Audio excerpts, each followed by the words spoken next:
Okay, welcome back. It's 4/19 of 2015. We're going to take a look at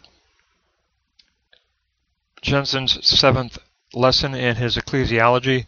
We're going to look at the sacramental presence of Christ in the Eucharist, which is a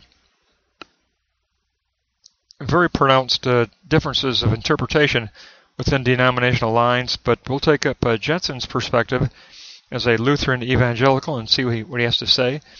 He relies heavily on the Greek language. That helps us because that is a very descriptive language. He begins with the Rhesis Pantocrator as the Kephale head. The Pantocrator is the visibility of the Omnipotent One, or the Almighty One. He says this visibility occurs in a space called the Sunoria space, which is the overlapping realm between the Uranus heaven and earth. So it's that Sunoria dimension of reality that we would call, basically we just call it spirit, but that realm of spirit that exists in our everyday world. We know the real is not the sensate existence that we live in. There's a spiritual dimension lying behind the sensual experience, and we call that spirit, but Jenson specifically says that it contains a Sunoria space of a place where the embodied visible signs display themselves. So any sign that we appropriate is appropriated from this Sunoria space of overlapping boundary between Uranus heaven and earth.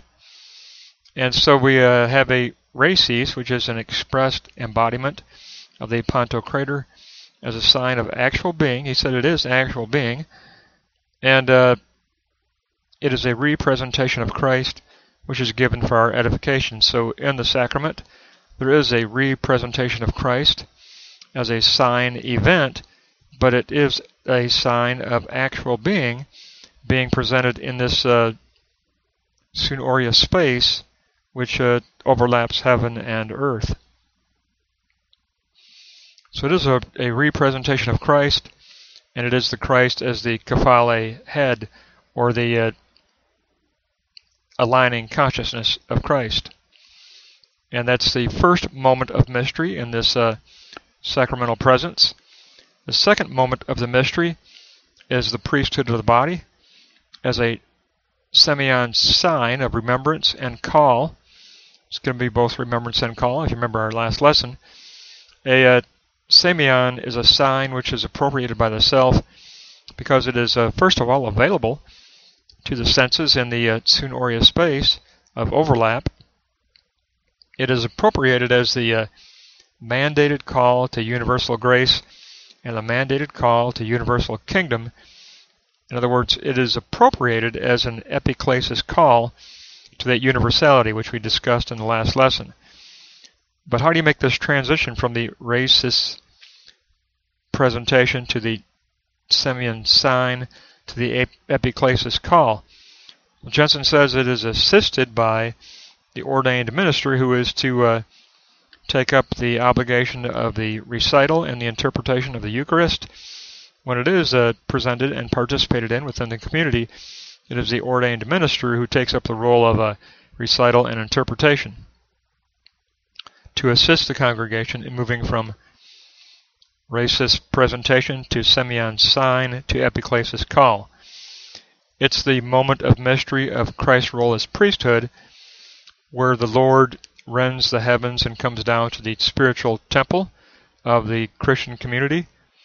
At the right hand of the Father, Christ finds his identity in the community of believers. So we make up that spiritual temple as the body of Christ, but the Kephale head wants to align with the body of Christ community in order to give it direction and alignment. So that's the role of the priesthood presence within the Eucharist, but it's a presence that will transition from Rhesis to semeion to epiclesis call, assisted by the ordained minister who recites and interprets the Eucharist. That takes us to the third moment of the anamnetic being. Remember last lesson, anamnesis was remembrance. Now he wants to talk about the anamnetic being and dunamis, and it's the realm of spirit here where the Christ subsists in the reality of the Logos in our historical existence. There is a spiritual dimension of Logos. We acquire this presence of Christ as a evidence of a sign-like transcendence within temporal space.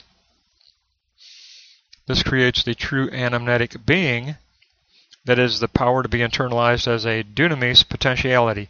Dunamis in the Greek is a spiritual potential that we internalize. Now the dunamis is a spiritual power as a potentiality of spirit internalized by the believer, which becomes animated and actualized as energia of ministry and participation.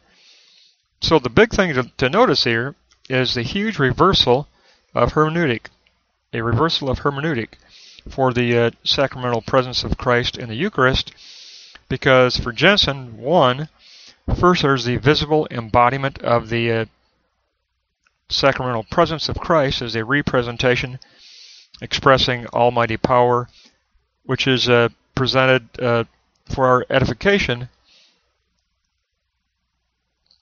in that overlapping sun aurea space. And then second, then there's the believer's decisive step of faith into that sun aurea space in order to appropriate this embodied actual being as a Semian sign that interrogates us with its epiclesis call to universality. And of course that call is interpreted for us by the ordained minister. And then only then do we move on to 3, which is where we actually truly apprehend a true anamnesis of remembrance. The rhesis actuality and Semian sign are combined to form an authentic representation to gather in as a remembrance. So Jenson reverses everything. We don't begin with remembrance like we've overemphasized for years, year after year after year in the Protestant Church.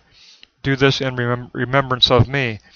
But Jenson says it's not just do this in remembrance of me, but it's also we will drink this cup together again in the fulfilled kingdom. So there is the proleptic anticipatory aspect of the rite of the Eucharist also. It's not simply remembrance. So Jenson concludes with the anamnesis remembrance of a true, authentic representation to gather in. A complete reversal, and then gathering in that remembrance creates a spirituality as a dunamis potentiality of spiritual power within the believer, and we animate that in mission, we animate that in participating in a kingdom of universality where barriers are broken down and where we radically offer a universal grace to those who have been excluded or those who are on the periphery of existence. The whole purpose of the Christian mission is to be universally inclusive and to gather in those who are oppressed and who are pushed out on the periphery. So we do apprehend that epiclesis call to universality in that second moment. But what a beautiful picture of the sacramental presence of Christ in the Eucharist. He doesn't begin, I just love it because he doesn't begin with remembrance.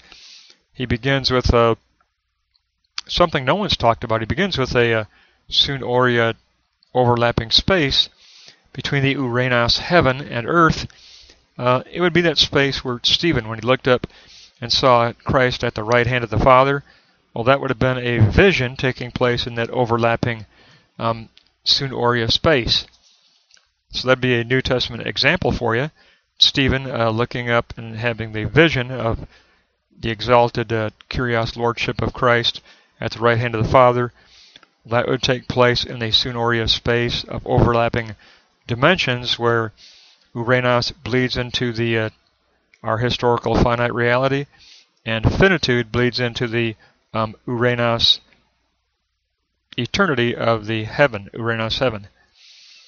So it gives us a great look at the 3 moments of this rhesis, and then the Semian sign, and then we develop a true, authentic, anamnetic being of remembrance and representation that is power. It is power.